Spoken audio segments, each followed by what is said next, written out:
All right, guys, welcome back. We're gonna keep that in though at the beginning. Oh, say God. it says fag. Like imagine the viewer like clicks in, first thing they hear, fag. Oh, all right, I gotta stop saying that word. It's too fun. man. You think I love that's the saying only? that word, You think right? that's the only word that you gotta stop saying? Yeah, there's a lot more. There are like a lot more words you gotta stop saying. But welcome back to Don't Inhale, y'all. All right, let's start it off going around the table. You know, what are you guys smoking on? What you smoking on, I Mister? smoke. Oh my bad. I'm smoking on 976-212. Gang, gang. You know All what I'm right. saying? That's all I know. It's Nicaraguan Puro. It's a warped GR88. All right, but it's a Nicaraguan Puro. Yep, you're right. You're right. So that's what you got. Yeah, that's all what. That's all you got. Like you're not gonna tell them, oh, what your initial taste or nothing. You just Spicy. You get one word. All right then, guys. Well, what I'm smoking is it's a Padron 1926 80-year Maduro. And man, honestly, it's my first one I've ever tried of these, and I'm pretty hyped about it. I hear nothing but good things. So far off the initial light, I'm getting instant chocolate bomb, which I'm really liking so far right away. Man, to me, Padrones, every time I smoke one, they're definitely hit or miss. Either I love it or I just think it's okay, you know? But so far, I think on this initial light, I think I'm going to love this cigar. As of right now, at least. yeah, like I feel you, man. With Padrones, it's like the DNA from cigar to cigar. It's all pretty much the same. You're just basically looking for which one is more chocolatey, Yeah. and that's a Which usually one is the more rich? Which one has the more thicker smoke that you want, you know? This one tastes pretty good so far. What about you? What are you smoking on? I'm smoking the Plasencia Alma del Cielo. This is a newer release from Plasencia. Toro size. This one is grown like 3,500 feet above sea level. I'm getting like a lot of nutty flavors to it, like cashews. So I think this is gonna be a really good cigar. Cashews? Mm-hmm. I honestly can't remember the last cigar I had where I got that peanutty, nutty Yeah. taste. That's the reason why I was thinking about smoking that Quava, because their Quava has like a peanut taste to it, but we'll find that out in the next episode, hopefully. What about you? What you smoking on? I'm smoking on the Eastern Standard from Caldwell. I believe this is like the Super Toro Vitola. Wrapper is Ecuadorian Connecticut. Binder, some websites says it's Dominican Habano, some says proprietary. And then the filler is like a mix of like Dominican Criollo, Corojo, and I think like Nicaraguan something else. But yeah. This came from John, Mr. John over here, because I'm not buying no more New World cigars, y'all. No more. I'm done. I smoked my share of them. It ain't worth it to me no more, man. I'm a Cuban-only guy. You know, I started off as a normal cigar smoker. Now I'm just a hype beast. Shout out to Kirby Allison. He was right all along, man. Why the fuck do you smoke New Worlds when there are Cubans, man? Shout out to you, Kirby. Yeah, that's it. I used to have that. I mean, I've been back and forth on both sides. You know, when I originally started smoking cigars, Cuban cigars were so hard for me to get. So I was just like, I would trick myself saying like, why would I ever want to smoke Cubans? They're so expensive. They're so this, they're so that. Nowadays, Cubans and New Worlds, I feel like, at least the pedigree of cigar I'm looking for, they're evenly priced. You know? Cubans, to me, used to be cheaper. The cheaper of the two, you know? Yeah. Because personally, I just don't enjoy smoking the $5 cigars, you know? Not saying there's not good $5 cigars out there, but every time I pick up a cigar, I want it to be a special moment almost. You know, I don't smoke cigars all the time anymore, so I want it to be, you know, a special occasion. So I'm willing to spend, you know, at least over $20 for my cigar, 15, 20 bucks. And if you're spending that much, why not buy a Cuban if you can, you know? Mm-hmm. But that's the thing, if you can. Most people can't, you know? Most people that are smoking or getting to this hobby, they're not trying to buy an entire box of something. They just want to be able to go, buy a single, buy a couple. They don't even have a humidor. They may have a little Ziploc bag that they keep a couple cigars in. And if that's you, then that's fine. You know, there's nothing wrong with that. There's definitely New World cigars that are Cuban-esque, but of course you'll never get the true Cuban experience. Most people that even smoke Cuban cigars won't get the true Cuban experience because they don't sit on cigars long enough. Majority of people that you meet, they're not going to have or smoke cigars that are over a year old, you know? Yeah, and that's the shitty part, man. It's like, damn, now that I only want to spend my money on Cubans, I can't even smoke that often anymore. So y'all are going to catch me on here just sitting here twiddling my thumbs over the next, like, many episodes, you know? Because unless I have an aged Cuban, I don't got nothing to smoke on, man. That's crazy. It is crazy. Yeah, why would you restrict yourself to that though? It's You don't need to. It's shit, man. Nah, he's like a I only eat It's steak like a purist right now. Yeah. He's a flip-flop again. Yeah, I don't want to waste my time, man. Like, but you're not wasting your time because you're getting it easier. I'm just wasting my time smoking these cigars, expecting something good, and it's like lets me down every time. Well, stop trying new ones. But Like, go back that's to the thing too. Maybe oldies. lower your Wait, standards. Yeah, it's your expectations. He's always like, I'm looking for cinnamon toast crunch when I was 6 years old or some shit. It's like, what the fuck? This takes me through a field of chocolate musty nuts. Like, what the fuck? But it's the truth, you know. Like, and the Cuban you smoked was 5-6 year old Esmeralda. That's some would say that's like the creme de la creme. Even Cubans, you smoke a Cuban right now, you're not going to have the same flavor profile. You're not going to have the same vibe as that Cuban that you smoked. You know? So, even with that said, next cigar is a Cuban. Like your example with you, you told me you smoked a Quai d'Orsay the other day. How did you feel about that? That was the worst Cuban I've smoked. And I have a whole box of it. I bought a single in some other country, and it was 1 year old. Bro, but it tasted sour. It tasted Still wasn't ready yet. bitter. No, it wasn't. But I feel like But that's even gonna be then, like 5 years. Honestly, I think when it comes to the current batches of Cuban cigars too, from 2024 and up, I don't think they need to be aged as long as older cigars. I feel like the newer cigars, they're hopefully with the newer premium to them, they are better quality. I think they're better quality at least. Because I've seen some older cigars from earlier 2000s and stuff like that, maybe around, I think it was 2016, 2017. I have a decent amount of stuff from there, and the quality doesn't look that great compared to the newer ones. But only time can tell, you know?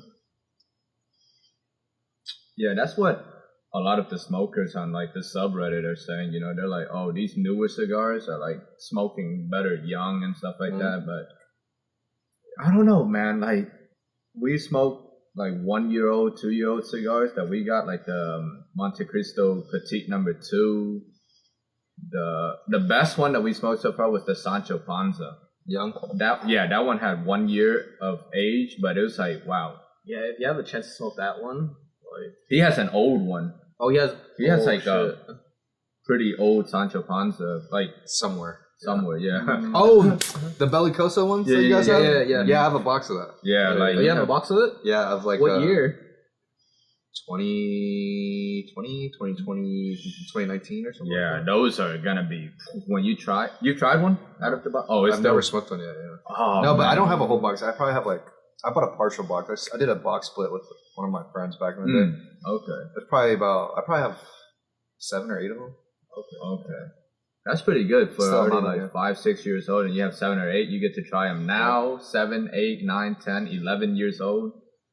Man, when I was overseas, I smoked a 25-year-old H. Upman. I thought that cigar was pretty good. Usually cigars, when I go over 20 years, I smoke them just to try them. I don't really expect too much. I think the flavor's gone by then, but man, that one was smooth. It was nice. You know, tasted good. Yeah, like well, I was watching like the video with the Sahakians, and they say when cigars become like 20 years old, you're not really smoking them to get like the flavors anymore. It's like very nuanced.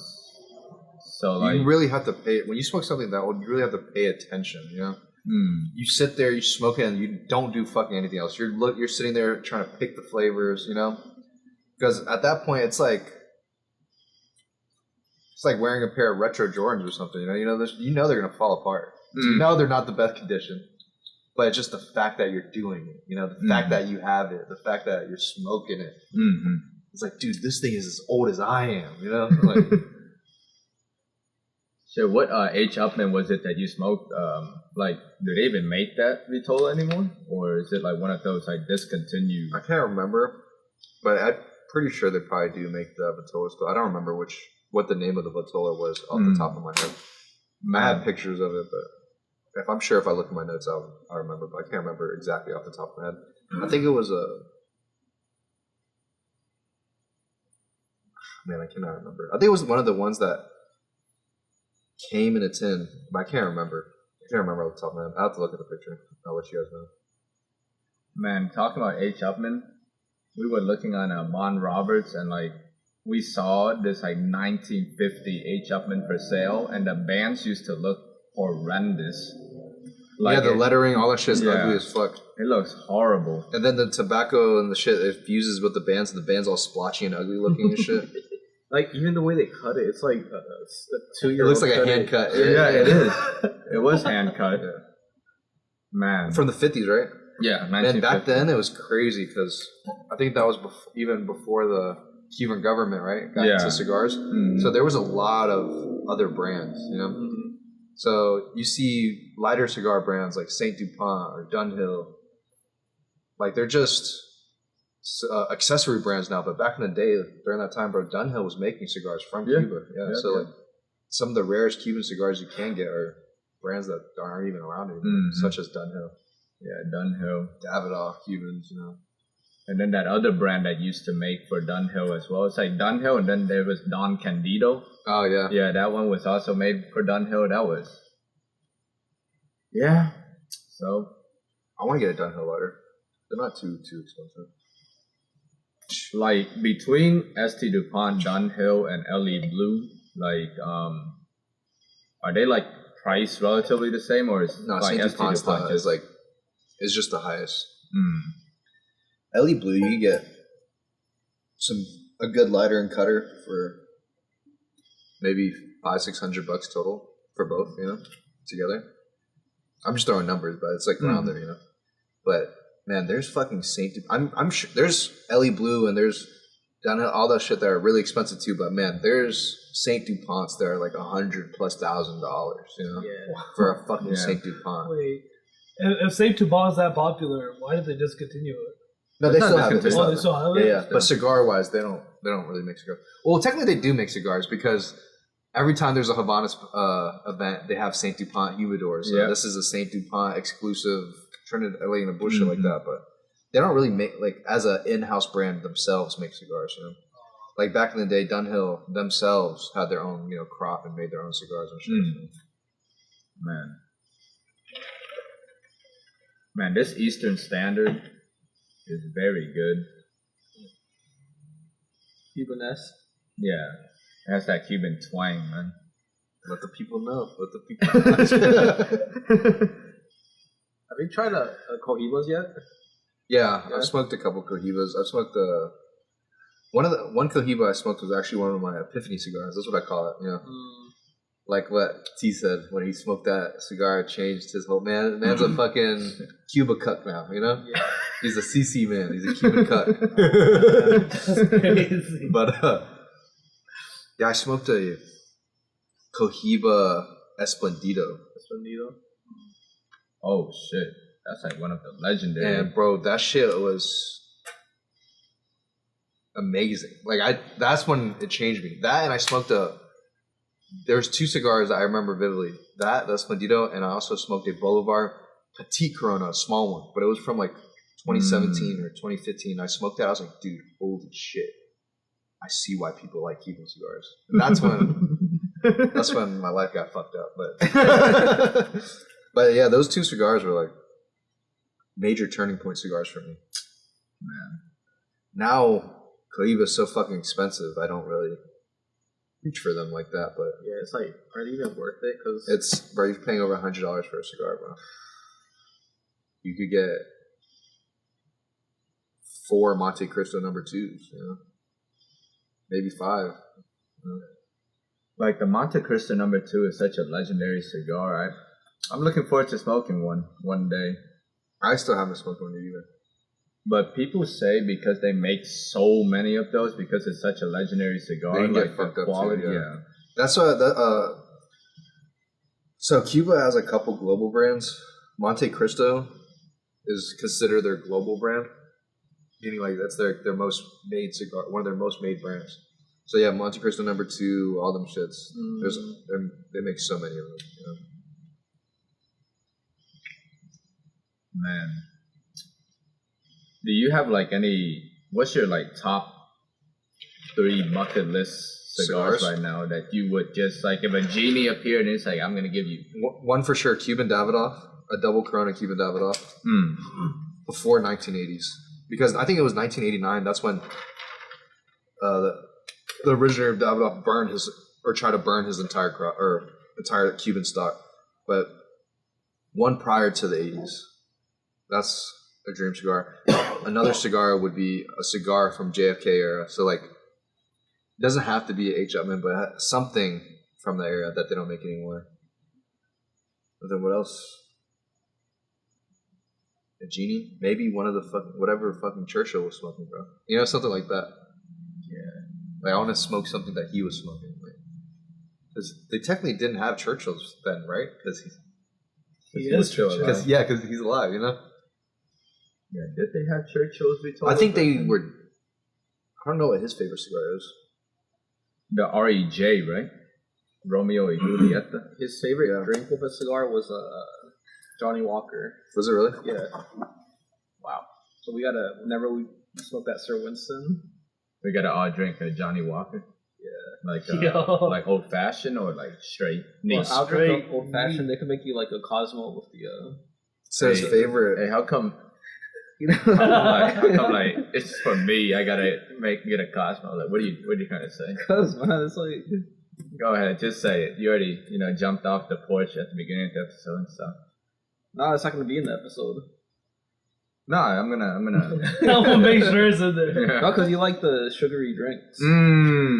Okay, so what are you trying to like? You sweet, like basically. Yeah, see, that's what I was trying to. I mean, it's like the ones with because the fruits in it are sweet. You know. You fruity. You say sweet and he's fruity. Okay, you know what, man? And the color of a Cosmo is pink. So. Oh, okay. I didn't know that. All right. You know what, man?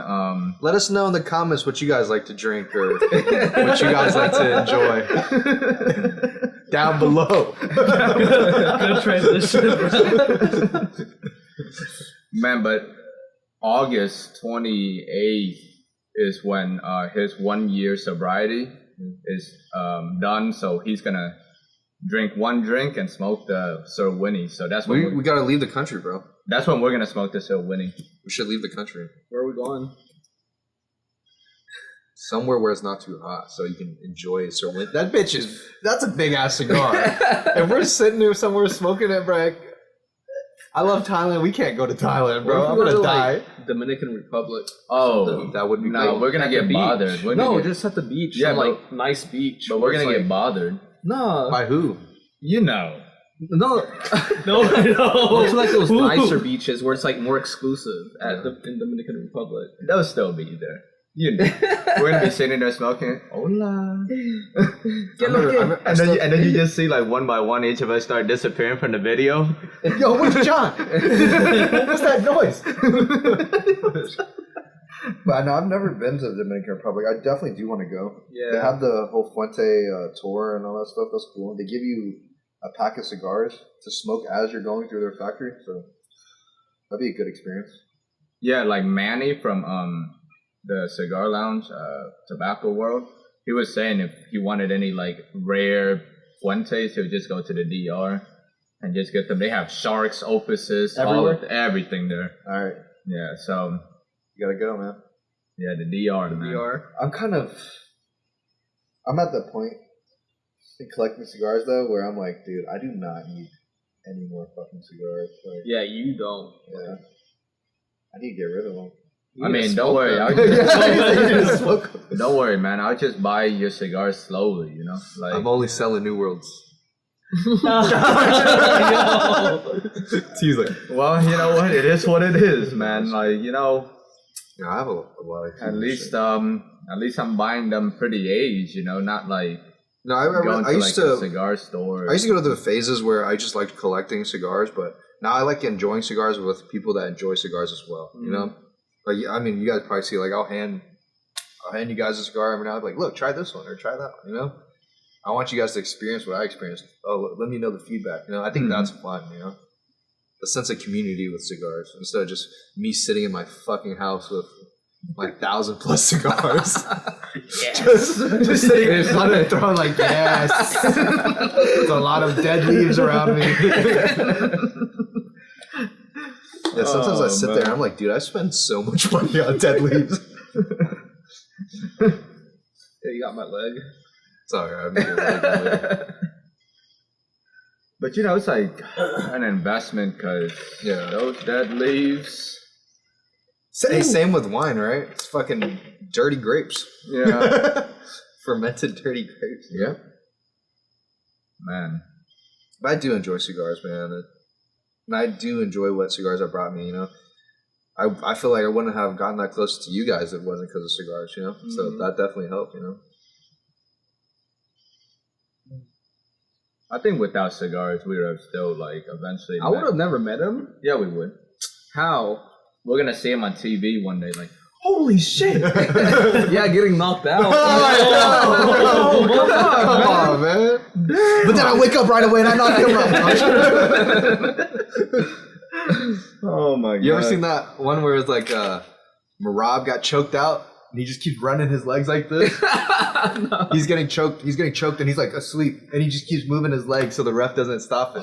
And he ends up like winning the fight. Oh my god. Marab's a beast, man. Yeah, he's like, a fucking beast, bro. Holy shit!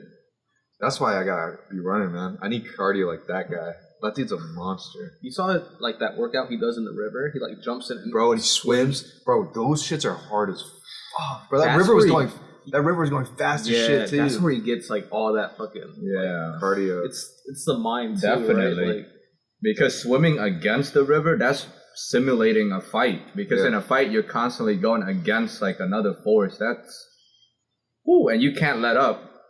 You let up for a minute. die. And yeah, You get it's over. swept away and it's over with. Man, but talking about the UFC, you saw the Ilya fight against Charles?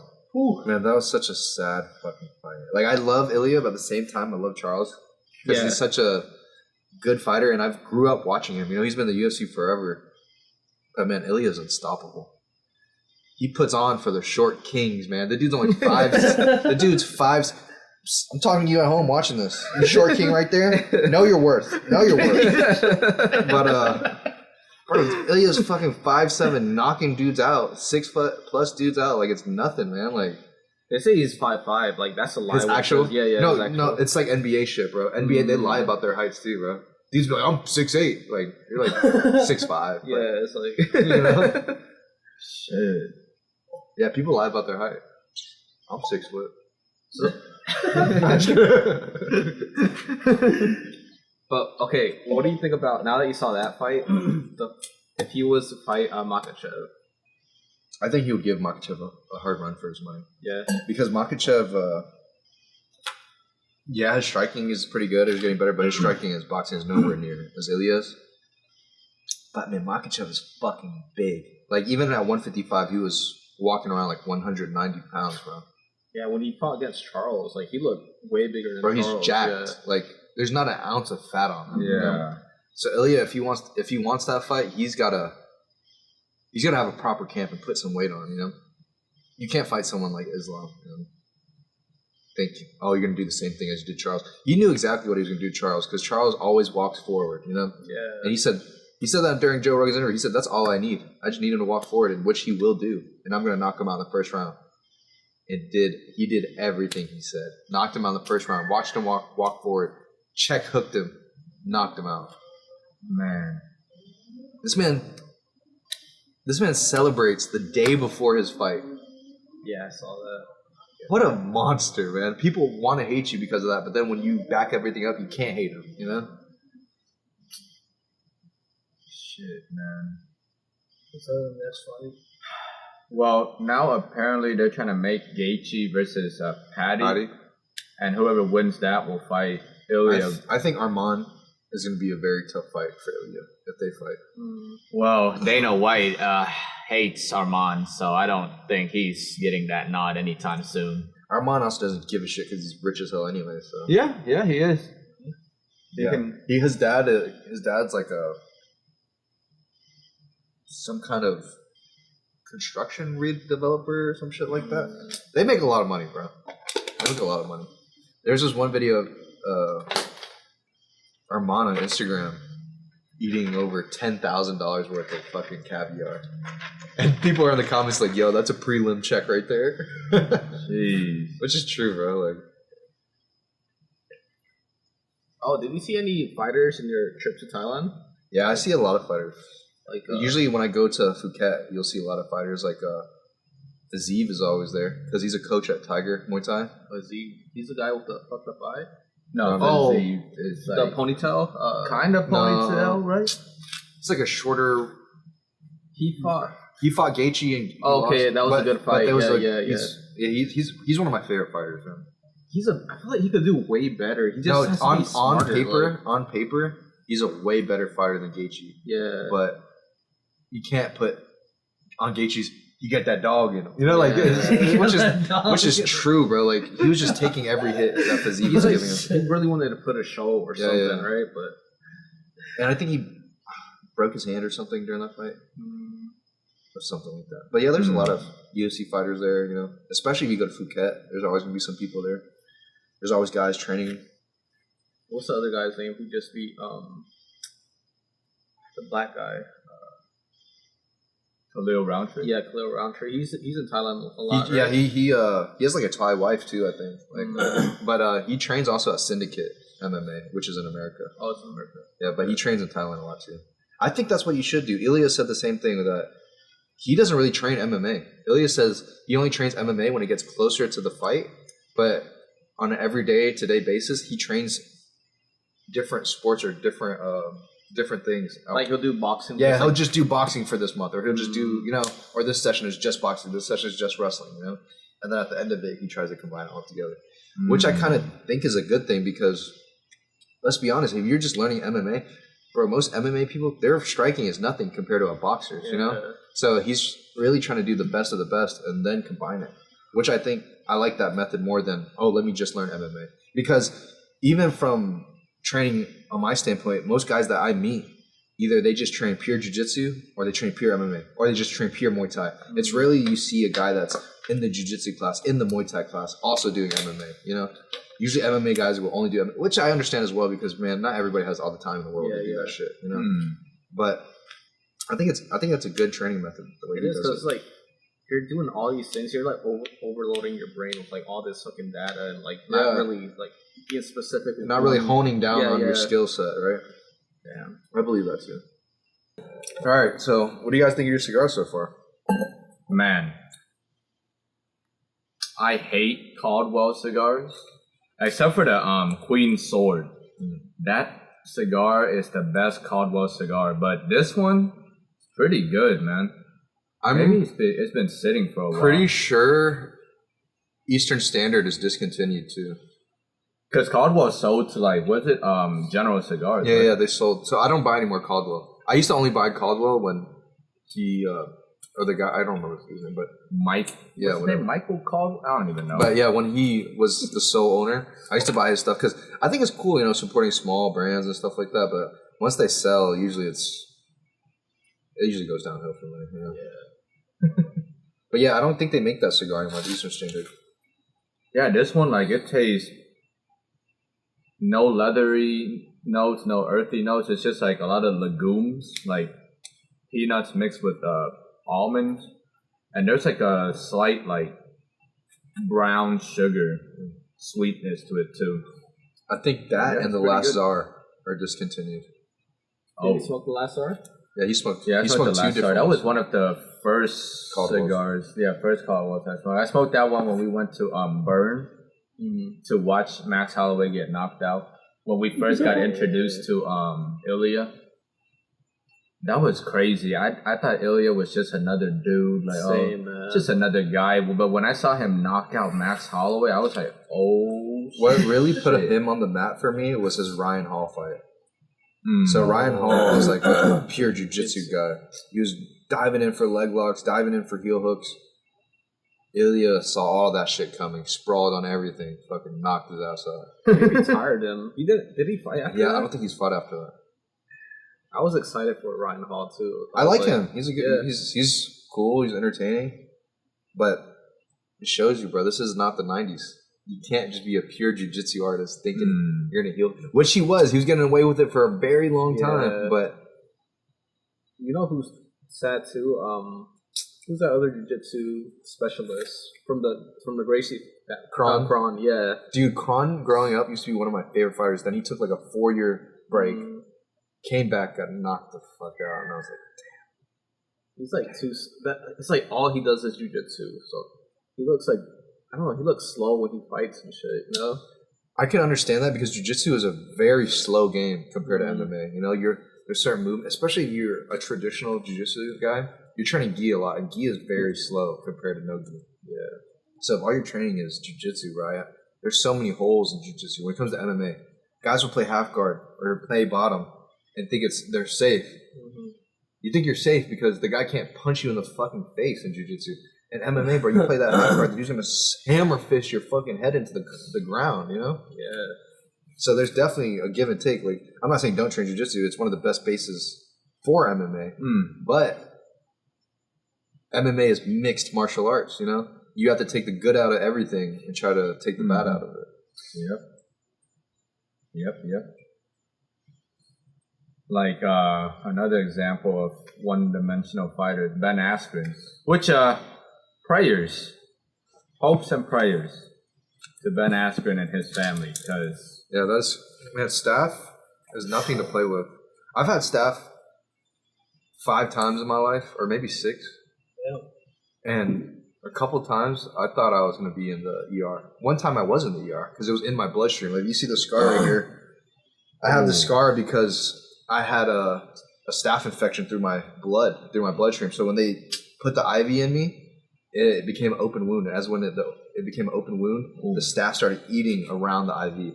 So they started having to find different places to put IVs. They started thinking like they were going to have to inject the IV into my legs and shit. But then one day I just got better. It was like God luck. I literally was in the hospital bed for 2 weeks. I was in 1st or 2nd grade. And then I tried, getting out of that bed after 2 weeks, you don't understand. Like 2 weeks doesn't seem long, but 2 weeks with no body movement, you feel so weak. It's insane. Like your body just withers away so fast, you know? I used to think before that, I used to be like, wow, how do old people get so old so quick?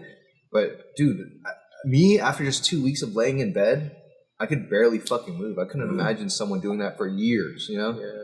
Thinking that they're going to be able to play with their grandkids or some shit like that, you know? And that was a big turning point for my life, too. It made me realize, I was like, dude, fitness is like very, even at a young age, I was like, fitness is very fucking important, you know? that's crazy. You realized that in 2nd grade. So, hey, man, when you're almost dying, you know? Like, Usually people realize that like when they're like 20-something, 30-something. but even though I did realize that, I went through a bad phase of life, too, you know? Like a pure degeneracy, you know? Like, you knew me before my life now, dude. I was fat as there's times where I was really fucking fat, doing a lot of shit I shouldn't have been doing, hanging out with people I shouldn't have been hanging out with, you know, just living a shit quality life, to be honest.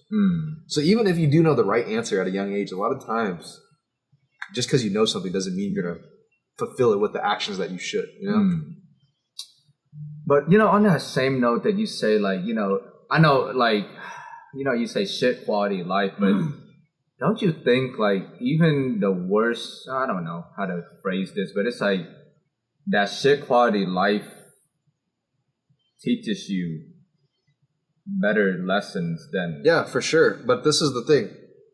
It's only a good story now because I made it out of it, you know? Or I don't do those things anymore. It's not a good story, or it doesn't give you lessons if you're still doing that shit. And the hard truth is, if you're living a life of degeneracy, whether it be drugs, food, you know, goon, pornography, anything. No, I'm serious. Anything like that. Majority of majority of people don't make it out from that. Especially if it comes to drugs, alcohol, all that stuff. Like most people don't ever leave that comfort zone that they created for themselves. So yes, like it taught me a lot, but shit, I went through the same lessons as a million other people, and the majority of those people didn't make it out or didn't change their lives. So it really does come all down back to you. A lot of people go through the same lessons or know the same answers without having to go through those lessons. Now that's a real genius. Somebody that can live life not going through the hardship and learning from others.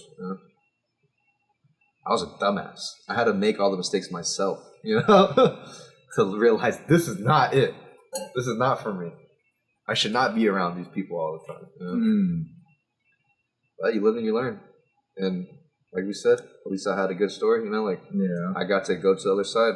But we have, fellow people that we know, same trajectory, same story that I have, same shit. But where are they at? Still doing the same shit, Hopefully one day, they also find the light at the end of the tunnel. Yeah, I mean, you're right, in life I guess it's good to learn from other people's mistakes so you don't go down the same road, but it's also, I guess I just think adversity in life really builds the best people. Yeah, it builds character, for sure. And, like you said, you were able to make it out, and, it's like others didn't, but that's what they always say. Like, it's like those 1 in a million or like the diamond in the rough. Like, you got to be like the one to make it out. That's what separates you from those people that are still doing that or still doing bad to themselves. Man, it's really just instant gratification. If you get rid of instant gratification, life gets a lot easier. You stop doing drugs, stop doing this, stop doing that. And you only focus on the gratification that comes after a long. I'm listening. I swear. But you know what I mean? Like everything that's worth having in life takes a long time. A good body, good health, good relationships with people. You can't have a good relationship off one day knowing somebody. You build it through time. Everything that's worth having in life is built through time.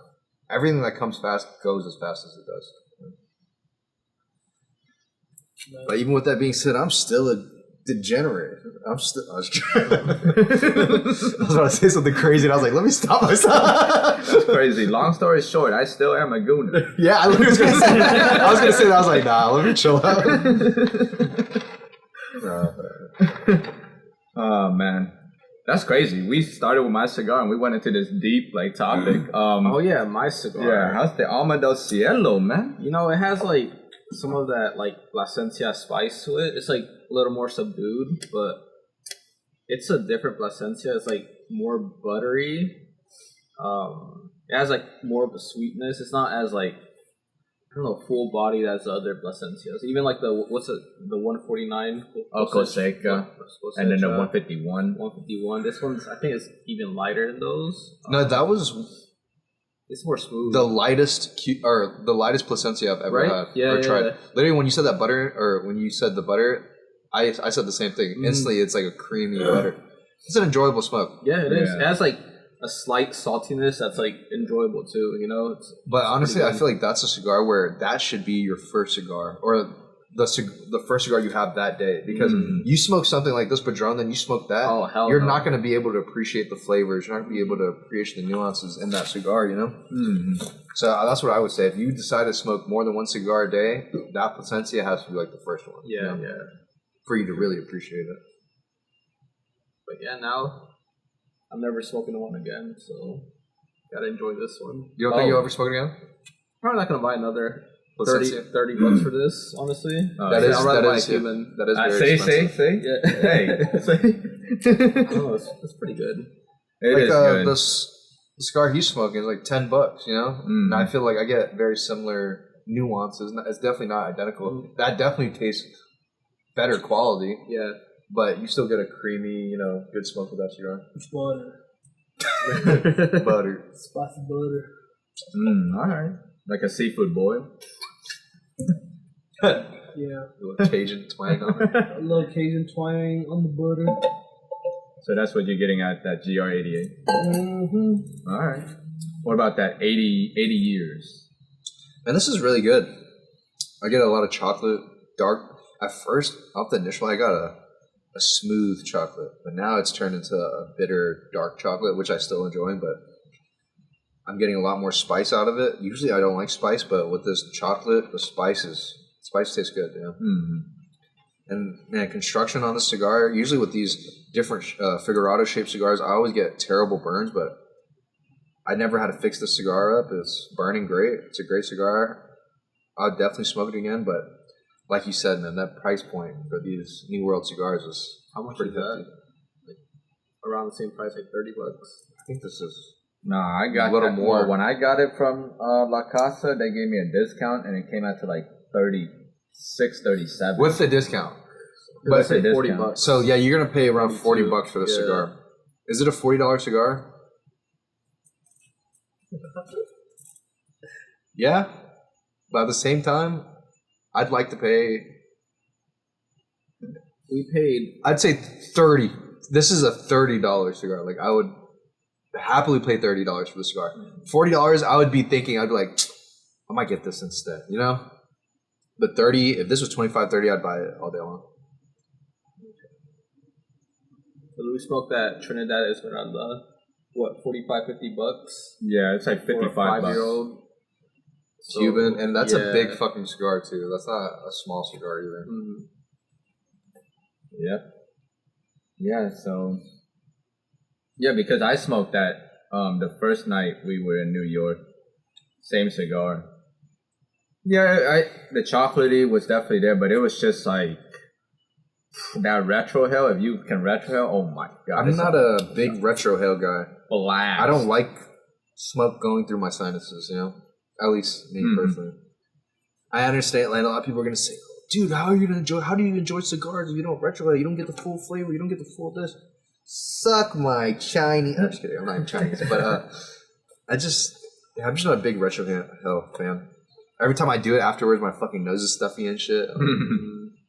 Yeah, I mean, definitely. Yeah, you know, if you can retro hell.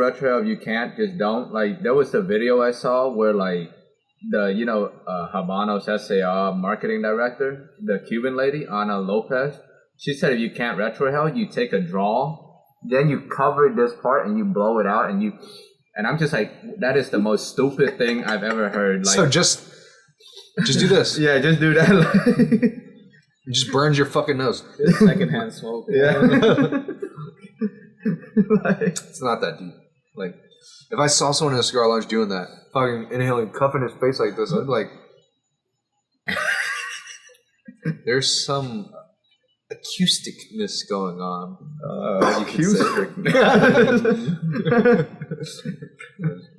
That's a nice way to say, you know. Yeah, it is. It's pretty elegant. Yeah, it's a really elegant way to say something else, but, you know. No, but some, like, Padrones, I wouldn't even want a retro hill, bro. The spice and the richness of the cigar is just too much. You know? It hurts. Have you tried it yet? I've tried retro hailing. No, this one right here. No. Oh. I've tried it a little, like, you know, push the smoke up to my I nose don't a know little. what that is, man. Who are you? Yeah, I tried to gawk the cigar. Yeah, where you? No, but I was, like, trying to retro hail a little bit. You can, yeah, it's just, I'm not a retro hail guy, man. Yeah, that shit hurts, man. Yeah. It's my goddamn cigar. Kill me if you want. Saying I'm not a real cigar enthusiast because I don't retro hail. So, oh yeah, you never finished your story with Japan, man. The last time we left off. Well, I feel like we should finish that when the other people on the first part come back, you know? So it'll be like part 1, part 2, so it's a little more fun. So maybe when we smoke the shark. Yeah, that'd be a good one. The shark. The shark. We gotta get Will the shark. You know. How many sharks? He doesn't deserve a shark. Oh, yikes. Yeah, you just smoke half of it. He'll smoke fucking half of it and throw it away. Dude, I have an entire box of sharks unopened. It took me 2 years because, like, during COVID, you couldn't really find anything worth buying. So it took me like 2 years to even source that. So I was like, dude, I don't even want to. It was like, oh my God, I was like, fuck yes. I was like, fuck yes. And then to me, I was like, dude, I'm not giving this shit to anybody, especially somebody that doesn't know the effort and like, how much it really took for me to even get this, Like he's one of those guys where it's like, dude, he got lucky with cigars because he knew somebody like me. Like I had to go through trial and error. I had to go through shit. I started with a fucking acid, all right? Don't tell me I didn't go through the trenches of cigars. But yeah, I tried everything, to see what my palate was like. And this motherfucker comes on a trip with me to Amsterdam. So what should I get? I was like, dude, just buy every Cuban I buy. And that's exactly what he did. Which is, hey man, that's like, if a black belt tells you to do something, you do it, So I always say he's very lucky when it comes to that because he didn't have to go through the bullshit, Well, talking about acids, do you still like acids or flavored cigars? Yeah. I mean, I haven't smoked in a minute, but it's not a reason for me not to like it. Yeah. I have a bunch at my house. I'll bring them over. It's like, it tastes good. Yeah. It's keep them like with your any other cigars. Yeah. I don't even keep it in the same box. It's like, I keep it like 15 feet away in 2 different tubs. Like, but I have like just like one of these, but a small one. There's probably like 15 flavored cigars in there that I bought when I originally started smoking cigars, and flavored cigars. I outgrew them so fast. Imagine, bro, they've been aged for a long time. They've been in there for at least 3-4 years, so who knows? It tastes crazy. They might taste crazy, yeah. There's a bunch of different flavored cigars. I used to like the Tabacs from Drew Estate. It's a coffee infused cigar. If you don't like cigars and you want to get into cigars, that's a good first cigar. A Tabac, because originally when you smoke a cigar, everything just tastes like fucking tobacco. Yeah. You can't pick up this tastes like that. This tastes like tobacco. But when you pick up tobacco, you're like, ooh, I get these coffee notes. I get this. You're starting to develop a palate, or even trying to pick out flavors. So I feel like that really helps people that are trying to get into cigars.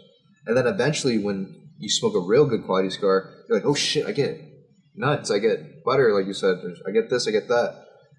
So it's a good stepping stone, So yeah, if anyone at home has never smoked a cigar and you're just watching, try a Tabac, and then eventually move to maybe Perdomo champagne or something, where it's non-flavored but it's a cheaper cigar but it's good quality, and then slowly work your way up through the line and stuff like that. That's the thing that gets me about Perdomo, bro.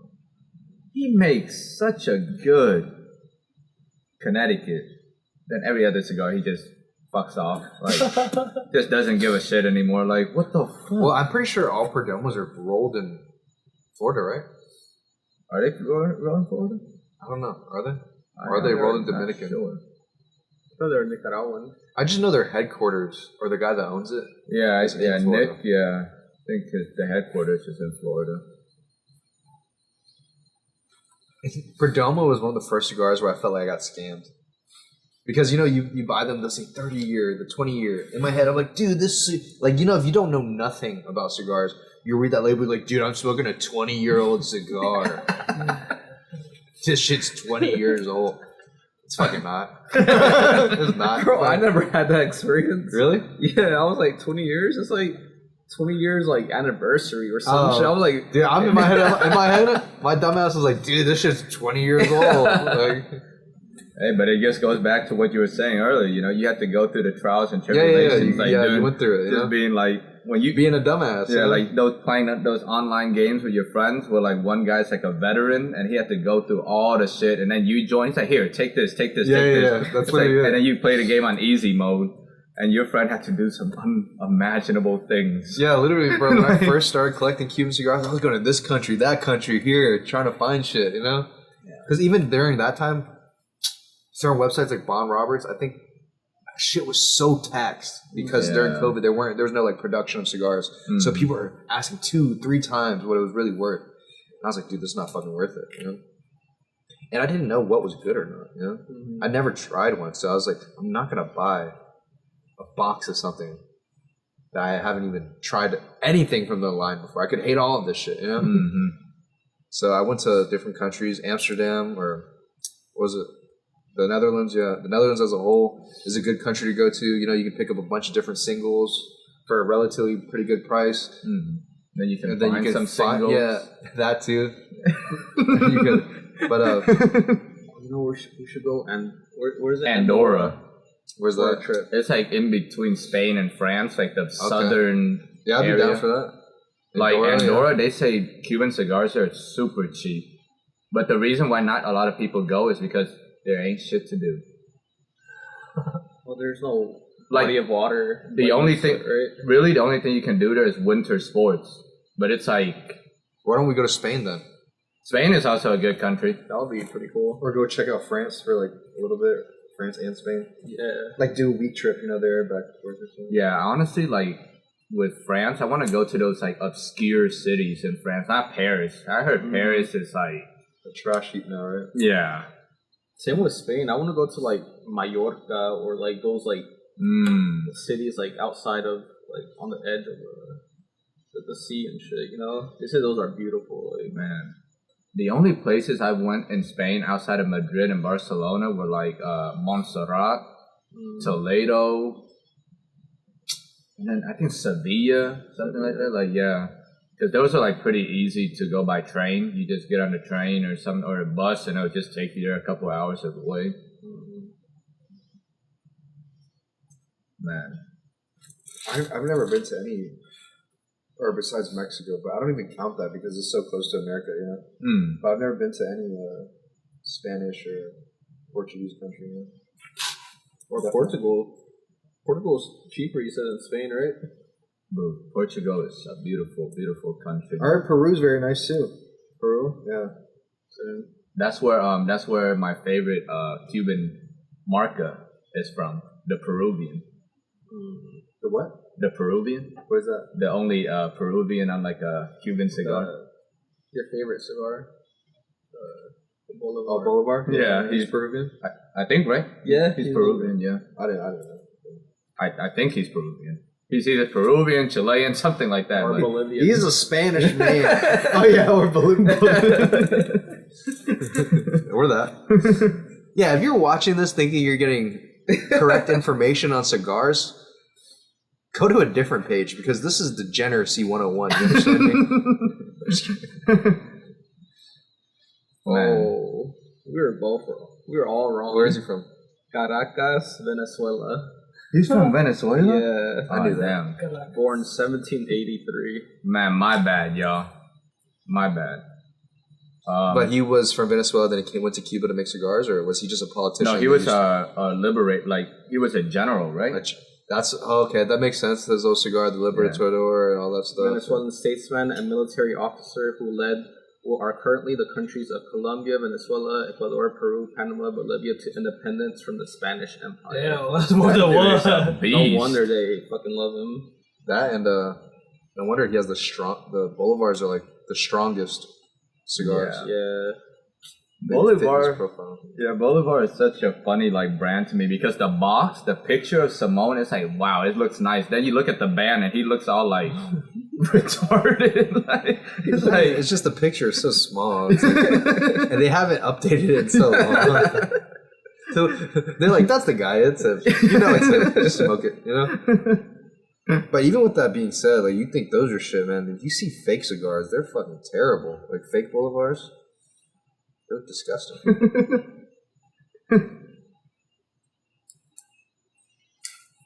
Oh man, Bolivar. Yeah, I can't wait. Once we go back to Guatemala and get those BBFs. Ooh, BBF with the BB dubs. Yeah. Back in Guatemala. You got any aged BBFs?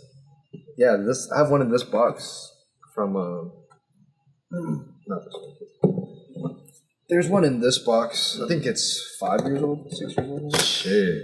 But I also have one from in my humidor from 2005.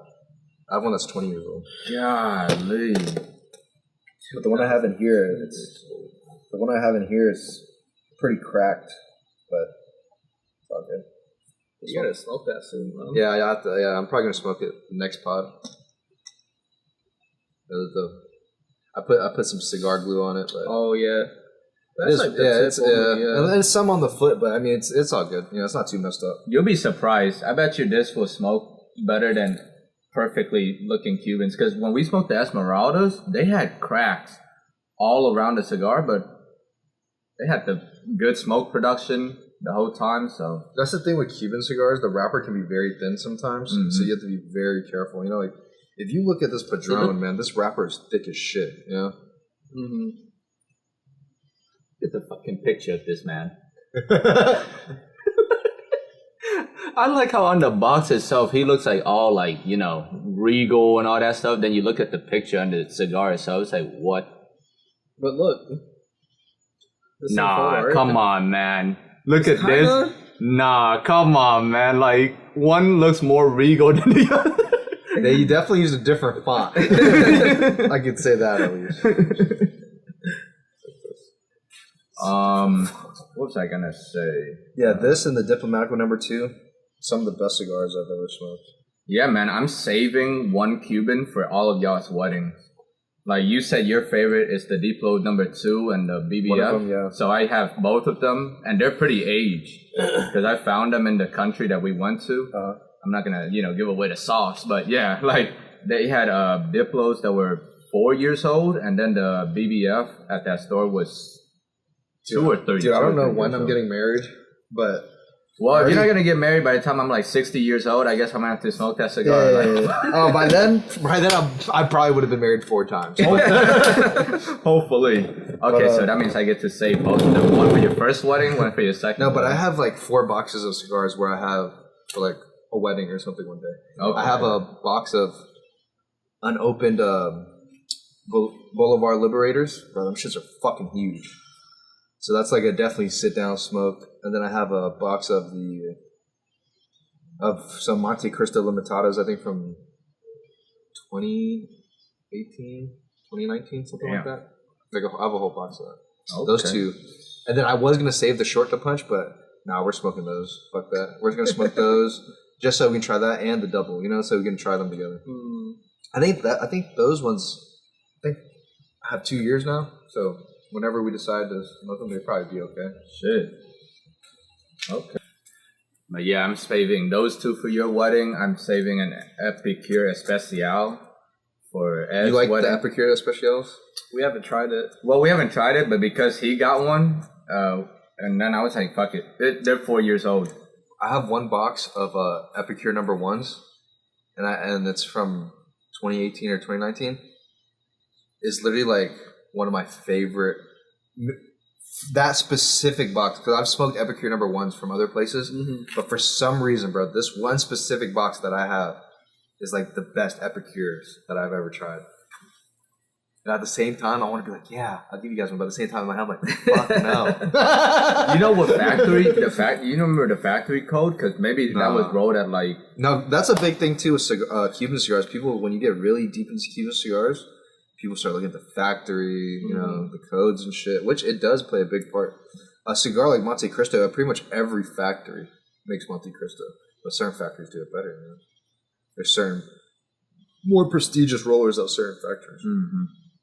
Like the factory code that I always see people talk about is RAP, and I think that's the Romeo y Julieta factory. Or the Partagas factory. I heard I've heard the Partagas factory is a good factory.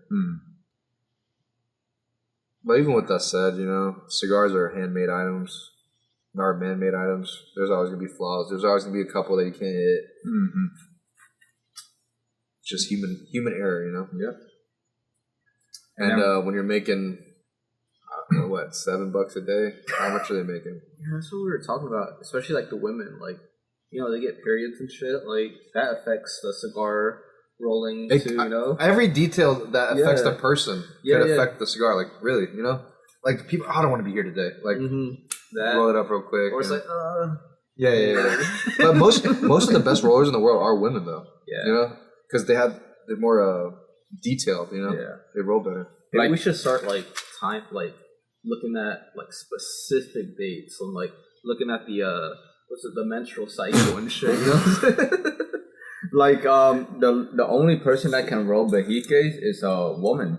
Her name is, if I'm not mistaken, is Norma Fernandez. She's the only person that Habanos allows to roll Bahiques. What? She's the only one who rolls Bahiques. Yep, only one. That's crazy. Man, I'm still so fucking mad. I've never tried a Bahique, and when I first got into cigars, I saw Bahiques for like $60-$70, bro. Now they're so fucking expensive. Hundreds of dollars for a single cigar. I don't think I'll ever, unless maybe like a wedding, some shit like that one day, but. Never say never, man. You gonna make it. No, yeah, I'm gonna smoke one eventually, but even then, I'm gonna be like, dude, this is fucking taxed, Yeah. Because how much different could a Bahique be to like a regular fajita, to be honest? But when you're a UFC champion, like tax, that's nothing. Like $300-$400, what's that to like a fucking $1 million payout when you wrap that belt around you? Like, fuck, I made it. Would that be like? I mean, of course, that's a dream come true, but it's like. Are you the type of person that you just need to get the belt one time, or would you be For like? me, I have thoughts like that all the time. My biggest thing is I just want to be the best I can be. If the belt's involved, if it's not involved, I just want to progress into somebody that I'd never been before. I have that talk with myself all the time. Like, do I want to be the best ever? Which is yes, of course. Like, if you do anything, you want to be the best ever. But at the same time, I really just want to be the best version of myself I can be, and that's all I can really ask for, Mm-hmm. And if the belt comes, it comes. If it doesn't, it doesn't. Anything can happen, Let's say I never even get to get it. At least I got the opportunity to experience, going along the way. And you see it, those are like some of my favorite fighters that have that same mentality. It's like the Khalil Roundtree and like who else? Like I don't know, like Nate Diaz and like those type of fighters, like. They just do it because they love the art. Yeah. That's where you have to. That's what you have to do, though. Mm-hmm. Like, especially when it comes to fighting, man. If you don't love that shit, you really don't enjoy it, and you get in there with somebody that loves what he's fucking doing, you can get really fucking hurt, So, if you're not really 100% in that shit, you could really fuck yourself up.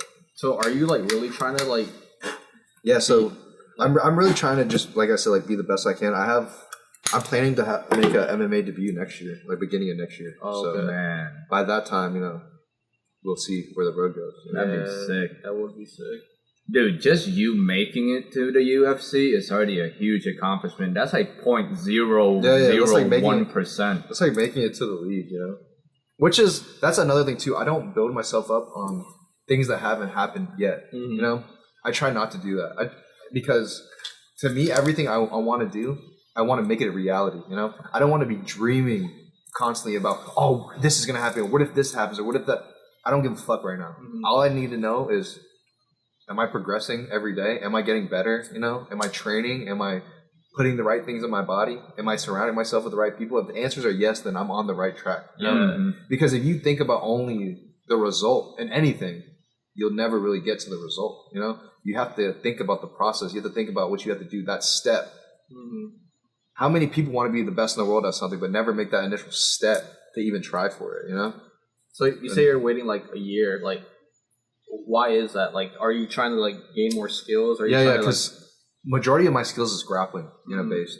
I feel like I need to like take some like more striking and shit like that. I have a couple striking tournaments coming up too that I wanted to do beforehand, because to be honest, the only thing that really shows where you are is if you compete, Yeah. So you have to compete.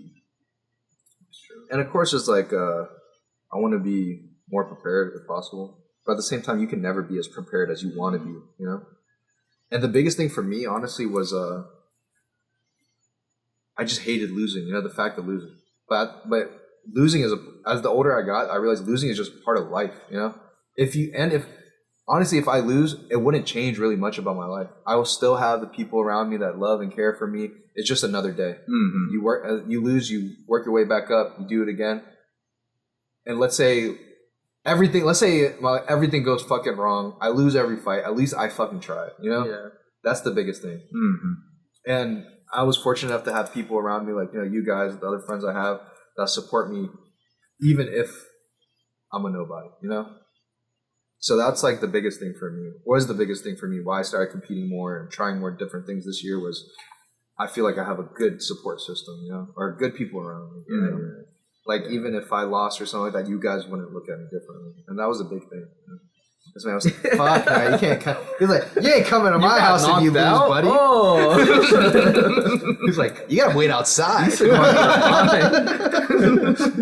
like, "I saw how he beat you. I could do the same shit."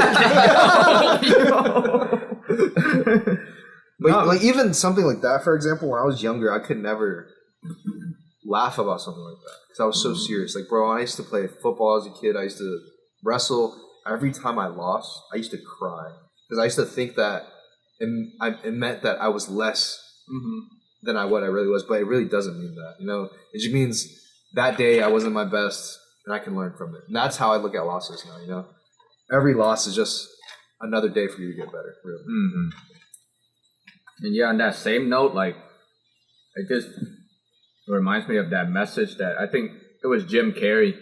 He was giving like a speech at like one of those graduation events, and he was saying, you know, guys, like in life, you could do everything that society deems is correct, and things could still go wrong. Yeah. Like, so why not do what you actually want to do? And if it goes wrong, fuck, you tried it. Yeah, you know? exactly.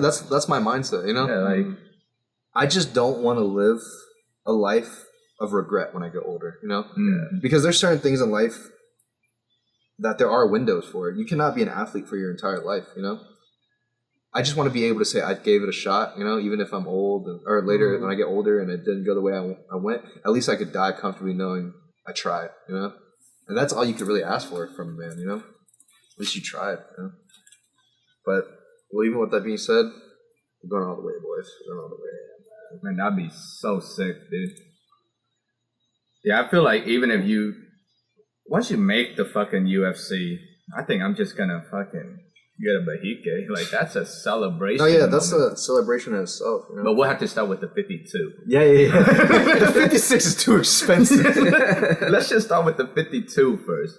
Dude, you know, Bahique is expensive, but then there's the Grand Reserve, and there's the fucking, you know, Cohiba Limitada. Like, then there's the fucking the cigars that you named earlier, the pre-1980 yeah, like Davidoffs. there's always something that's more, you know? Mm-hmm. Oh, there's the King Corona we went to in Tampa, they had the Davidoffs. Oh, yeah. But they didn't have a large size. They were like kind of small. Even then, they were charging like $700.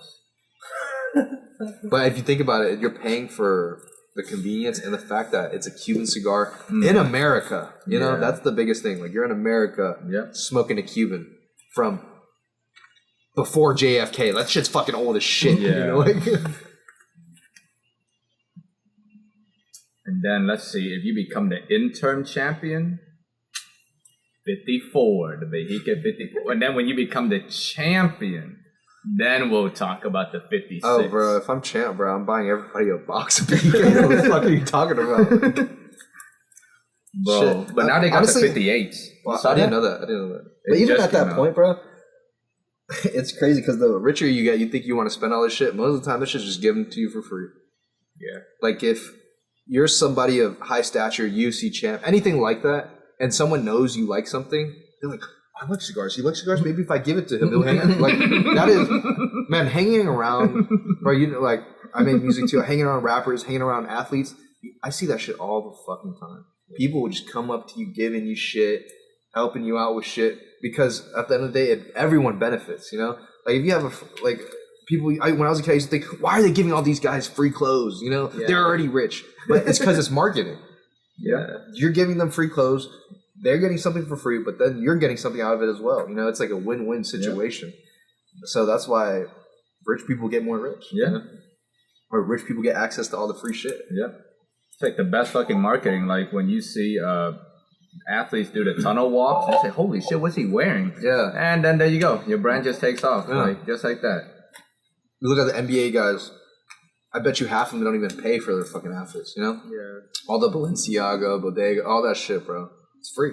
It's marketing, you know? Like, there's literally Instagram pages of just people, oh, what did he wear? What do you wear today? You know? Mm-hmm. And people break down the outfit. Oh, $5,000 for the pants, $10,000 for the shirt.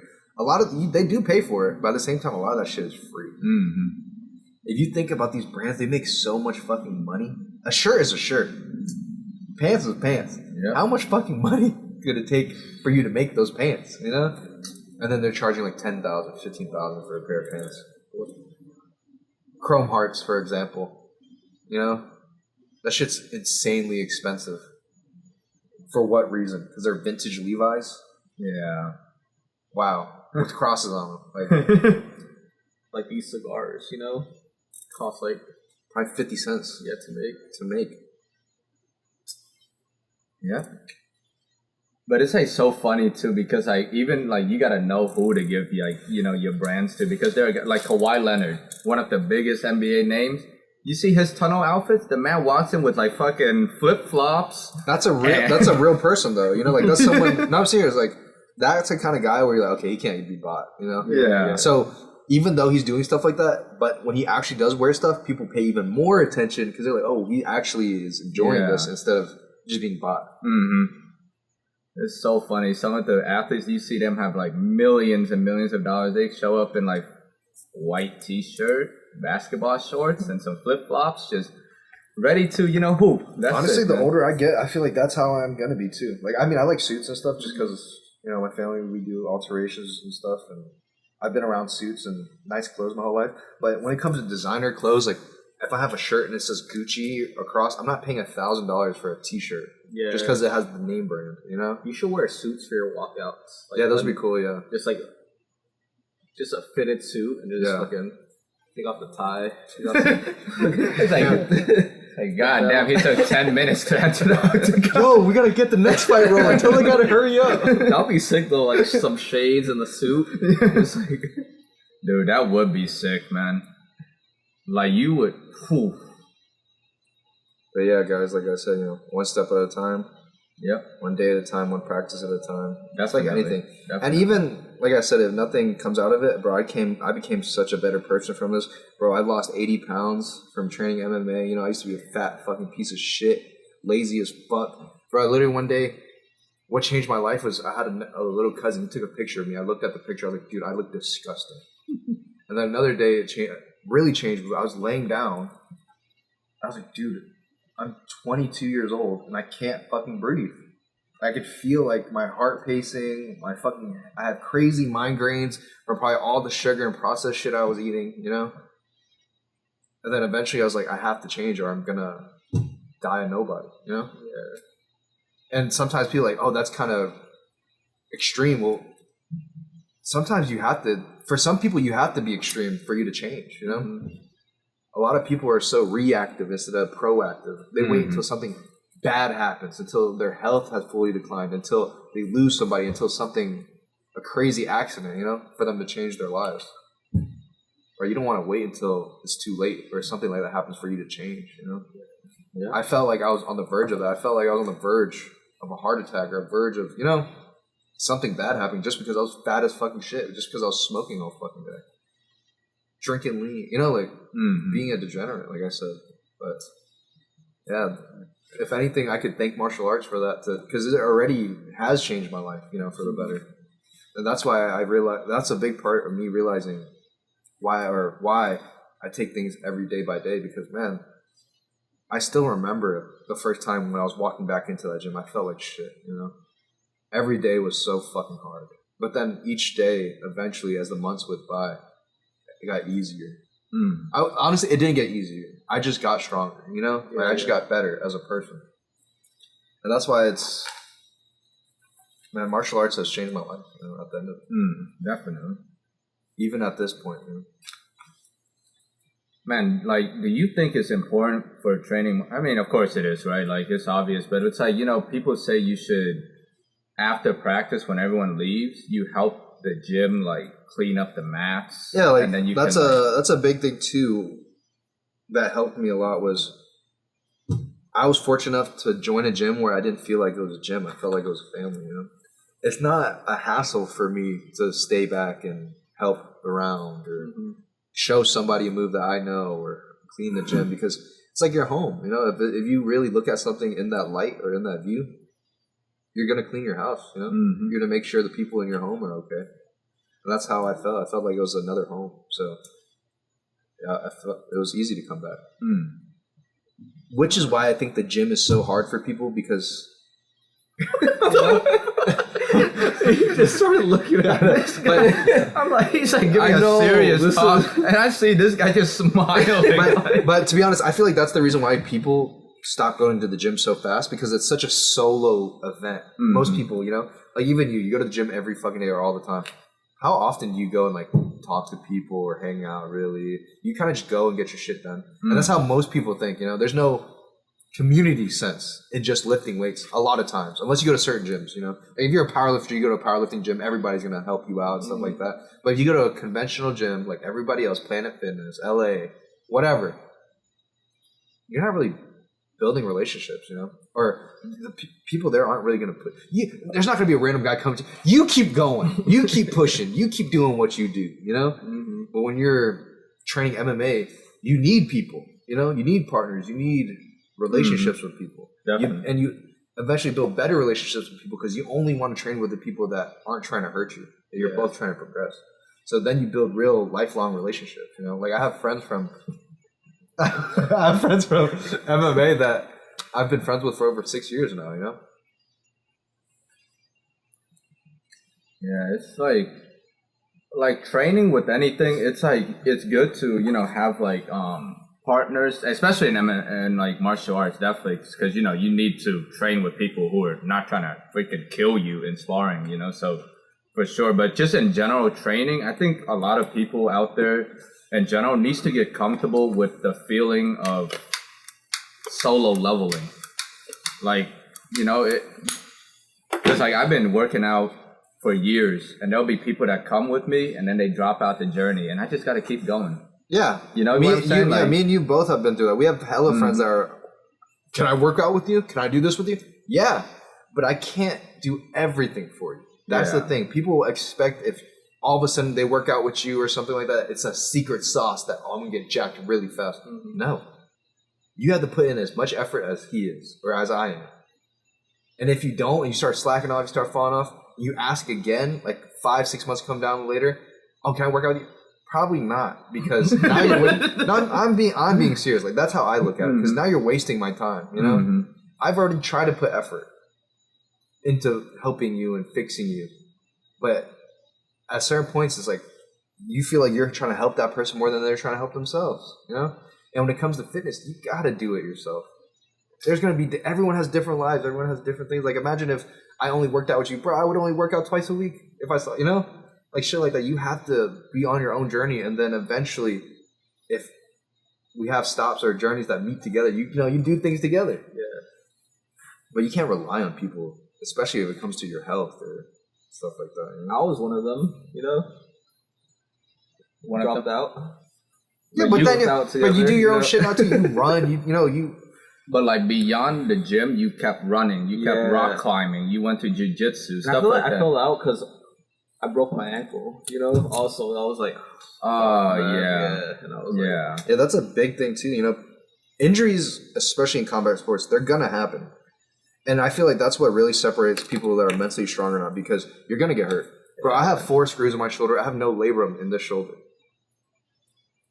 I still train all the fucking time, even during times where it doesn't feel good. I'm still training, And that's where it separates people, where it's, are you just a hobbyist or do you really want to do this shit? Because if you're just a hobbyist, I understand. If your body's in pain, don't do it. But it gets to a point where if you want to be at a certain level, everybody is in pain. Everybody fucking hurts, Everybody has something wrong. So, look at Usman, bro. Both of his knees are shot. And that dude doesn't complain. He still fucking pushes his heart. He walks. Yeah, you can tell it hurts. Man. He walks down the stairs fucking sideways. His legs are fucked up. But when he enters that ring, Brad, man still does his job. Still one of the, to me, Usman's one of the best ever, Yep. And he has all those injuries. It's just a part of the game, He really is one of the best. Like, his fight style, they call him like snoozeman because it's boring, but it works. I don't think it's boring because I understand, I understand how technically difficult it is to do what he's doing. But as someone that's just a regular viewer, of course it's boring. People want to watch knockouts. People want to see people get hurt, It's literally modern day gladiators. if you think about it. Mm-hmm. I would tell people, oh, just watch boxing if you want it. But even boxing, bro, most fights people don't get knocked out either, you know? And let's be honest, how many fucking boxers can you name off the top of your head? I could watch a prelim fight and I could at least name one person, two people, you know? Mm-hmm. I watch a prelim boxing fight, I have no idea who is fighting who, you know? Mm-hmm. And people, if you buy a boxing card, you're waiting, oh, Canelo's fighting. Yep. You know, it. Yeah. Like someone like that's fighting, you know? There's only 10 big ass people in boxing that are really carrying boxing right now, I think. You know? When it comes to MMA, bro, it doesn't matter. People will tune in just to see. You know? You heard about that, you know Shakur Stevenson? He's like, yeah, he's fighting Zepeda, and then, what's his name? Who's the Saudi guy? Turkey. Who's like making all these fights happen right now? This fight that's coming up, I think it's this weekend. He said he's gonna make a ring, because he's calling them like Tom and Jerry's, because everyone's like running away and shit. A ring that in every round it gets smaller. So that fight, Shakur versus Zepeda, that's gonna be I don't know how they're gonna do it, but every round it's gonna get a little smaller, you know. But you see the kind of shit boxing has to do to stay relevant. Yep. Like, do you think MMA has to do that shit? No. You know, like boxing has gotten to the point where people think it is so boring that you have to change the environment constantly to keep the action going. Yeah. Bro, that shows you your sport. There's something wrong. Mm-hmm. People aren't tuning in just because it's boxing. People are tuning in now because it's a new gimmick. That shows your sport's dying, you know? Yeah. Like MMA, bro, that cage hasn't fucking UFC, that cage hasn't changed since the 90s. And it will never change, you know? That's all you need. The fact that boxing is doing that is insane to me. But do you think that's the most like efficient shape for fighting, like octagon? Why can't it be like a heptagon or a hexagon? It could be a fucking circle, bro. Square. It doesn't matter. One championship does a circle, right? Yeah, they do a circle. It's fine. All that shit's the same, honestly. But the thing is, with each shape, there's different game plans you can do, because the corners, you can trap people in corners. Mm-hmm. You can trap people in a circle, but it's definitely harder because you're easier to move around. Yeah. But with the points of the corners, if you can trap somebody in that, bro, they're fucked. You know? Yep. Same thing with boxing. If you guys see somebody in the ropes or on the corner, bro, that dude's mostly fucked most of the time, because it's such a sharp corner. If the guy's in front of you, you can't really move, you know. But if it's like a circle, you can constantly rotate. Mm-hmm. So the environment does have a big play to the fight.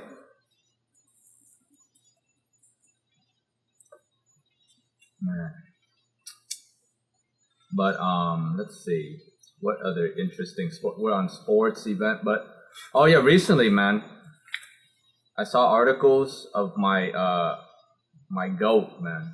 I thought he was the greatest athlete ever.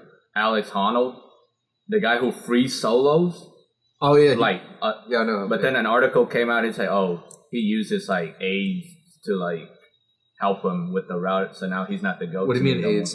Like there's certain holds that are like kind of hard, so like he'll like use some kind of gripper system to like help him like, you know, hold it there and just like relax for a bit. Then he'll like keep going, and it's just like, man, but like, no, I don't want to hear it, man. He's so free solo. Yeah, he's free soloing. Sorry, man. Sorry, man. He could die any second. Sorry, man. He's not the GOAT to me. To me, that's free solo is one of the craziest sports, because once you start, you know you have to finish. Yeah, you can't just stop. There's no backtracking. Yeah, I thought he was the GOAT because, you know, in that sport, if you lose, you die. If you lose, you die. There's no like, oh, I'm gonna learn from this loss. No, you're gonna be in heaven. But like the reason why I can't respect it anymore is because he created this facade, like, oh, I did this completely free solo, and it's like, no. Maybe that movie and shit. Yeah. And like in a way, it was free. He's still fucking completely. No, but there was another guy that you saw that. I forget the name of that documentary, but the guy who passed away. Yeah. That's a movie everyone should watch, right? Yeah, he's a different beast, though. That guy is the real GOAT. He completely. How did he pass away? Solo. Well, he was in Antarctica, Alaska, and he got caught in an avalanche. Yeah, while climbing. unfortunately, Yeah. man. Yeah. He didn't even die because he fell. He died because of Mother Nature. It's like, oh, it's your time to go. That's the scary thing. Like, I know fighting is a scary sport, but to me, there's a lot of other scarier things out there. Like dudes that do free diving, hundreds of people aren't breathing for like 10 minutes on end. You ever see them when they're coming back up? They're like, Or another sport I've been getting into is like the bull riding. yeah, bull riding's Oh insane. my God, everybody gets fucked up. Yeah. Or the horse riding, when they buck you and shit. Yeah. Bro, you know how many concussions you're getting? You're fucking slamming your head against your brain's getting slammed into your skull. And it's constantly. the worst when like the head of the bull hits the other guy's head. And it's like, and the best right now are the Brazilians at bull riding. Yeah, they're like, I don't know, they have like this strength that like the Americans don't have. But yeah, that's a crazy fucking sport. Anything to me involving giant fucking animals is insane. You know? Yeah. People that free dive with sharks and shit, that's insane. Mm-hmm. Because at least with a person, I can somewhat I can tell their vibe. That animal could snap on you at any fucking second. You know? Or even certain shit. I used to want to do the running with the bulls in Spain. Now I look at that shit, I'm like, fuck no. I'd be watching people get impaled every video. Yeah, I still want to do that though. But You want to stay, do it? far away, Yeah, you know. if anything happens, a bull's next to me, I'm pushing people. Yeah, I'm like, you kind of just like be in the crowd. kill this guy. Man. We should try it. We should go to Spain and try it. But like far away, like not get too close, you know. Or like stand somewhere like on a pole or some shit, you know.